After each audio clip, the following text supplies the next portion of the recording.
talking at the beginning of the year, you're talking about the moment from what you went through last year to capturing the title, and you talked about how fucking hard this was. So, how fucking hard was this title fight? It was hard. But like I said, it's not necessarily the fight by themselves that were hard. It's really everything around it. I mean, 4 fights in a year, even less than a year, maybe 9 months. It was insane, and right now I feel so proud, so proud of this accomplishment, and it's gonna stay with me all my life. So yeah, super happy. And when you landed that flush right hook on Stevie moment, what went through your mind right away? And talk to me about having like the support, of course, Canada, and you had your former teammate GSP there. Then talk to me about all that. Well, first I was like, oh, I have that kind of power. So yeah, I was really happy with the KO, and like to have all my friends, to have a lot of Quebecers who came down here. I mean, it's still 6 hours of car, and I don't know how much it is with flight, but still it's an expense, you know. So I think it showed that Quebec would be ready for a PFL event. Thank you, and congratulations again. Hi Olivier, congratulations on your championship. My name is Chris Trafford from Combat Sports UK. You just mentioned now that the season format is the hardest challenge in any sport. What adjustments did you make in the off-season to get to where you are today? No sparring, so I didn't do any sparring at all with Big Glove. So no crazy thing like this, you know. So we did small glove with my really good friend and training partner Mick Tzfar, and basically this training camp was almost all him and me, and actually all the other training camps. So I have to thank him, because Southpaw or Orthodox, he don't give a crap, he's just doing it. So thanks to him. But yeah, I think that's a big difference. I think when I was in the UFC, I was training so hard and always trying to push myself to the limit, and I don't think it's really the right way actually. And I was training like until the last week, which was crazy. And now I really take it more easy.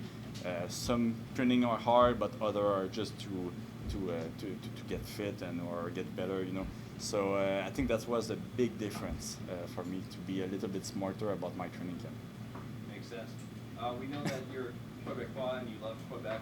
You mentioned also that you didn't like New York City previously. Do you like it a lot better now with millions? No, I hate it even more. Bro, I don't know how. It's non-stop noise. Like I had to have my my earplug.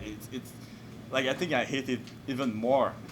But actually, who am I kidding? No, it's not true. Like I kind of like the food here. I like the vibe. But for me, it's too many people, too much noise. That's what I like. I like it a little bit smaller with less people and quieter. So it's, Olivier, TJ Ragusa with MMA Island, and just to touch on that point a little bit more, maybe New York's a little bit loud and noisy. I personally agree with you, but does the Hulu Theater in Madison Square Garden now hold a special place in your heart? It's crazy here. I did 2 fights here, and it's so beautiful. And today, I mean, the energy was insane. I really didn't think it was going to be that crazy for me, and there was so many people that was behind me, and I was really impressed with that. And I mean, the venue is amazing. The venue is just simply amazing, and like I said before, I won't tell my grandkid that it was in the Hulu Theater. I'm gonna say the MSG, you know. Absolutely. And to that point, you mentioned the crowd support. Was that something that you were expecting coming into potentially enemy territory in the U.S. having come from Canada? But you were well received here. Yeah, but well, I knew I had a big following that was going to be here, but that much, no, I don't think so.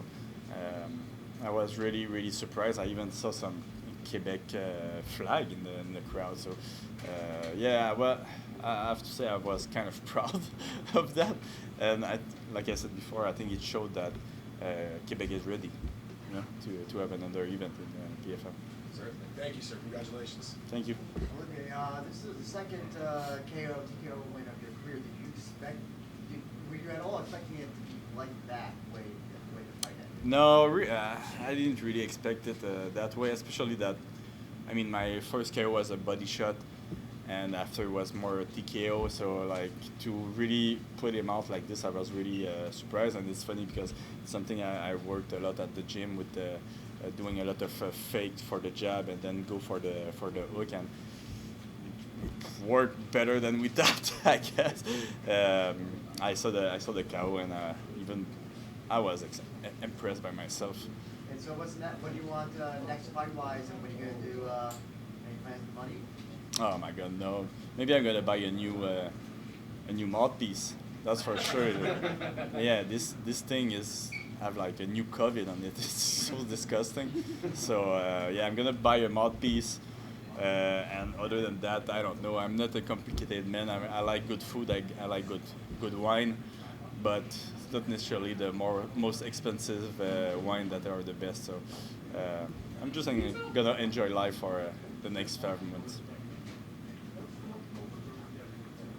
Right here, Malcolm from Muscle Memory. I want to talk about the moment when you realized that you won the championship. What like went through your head like when you realized, whoa, I'm a world champion now, and I have $1 million? So I was so anxious all week. I was really like, yeah, it was a weird feeling, you know. It's like I want to know what's gonna happen, but I don't want to know what's gonna happen because anything can fucking happen. So yeah, I was really relieved when it happened, and I still don't really kind of grab it, you know. I still don't believe it, and I think it's gonna happen this week. I always said that, you know, like a loss, it stayed in you for a long time, but a win, it stayed maybe 10 minutes with you, you know. So it's a sad truth for me that I'm gonna be probably happy tomorrow when I'm gonna drink my little coffee, you know, when I'm gonna be alone drinking my little coffee.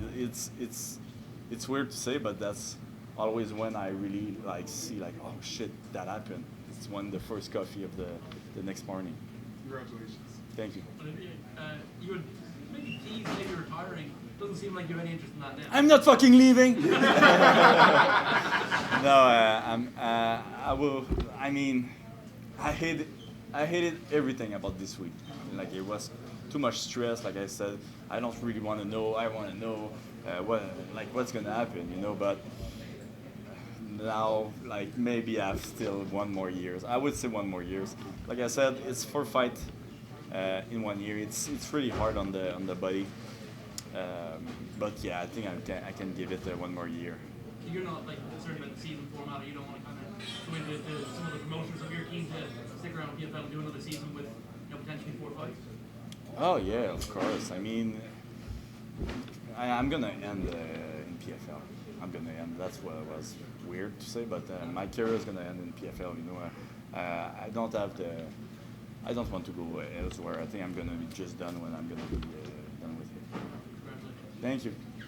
Olivia, do you feel like things will be less stressful now you're world champion? I know fight week is always pretty stressful for you. Do you think going in the future that it'll be less stressful now that you But maybe since I did it. Yeah. So yeah, probably. Like, I mean, I really thought that I was going to be okay. Like, oh, it's like the other fights, you know. Every fight is important for PFL, but no, it was not the same thing. It was really not the same thing. Like, I was really anxious this weekend.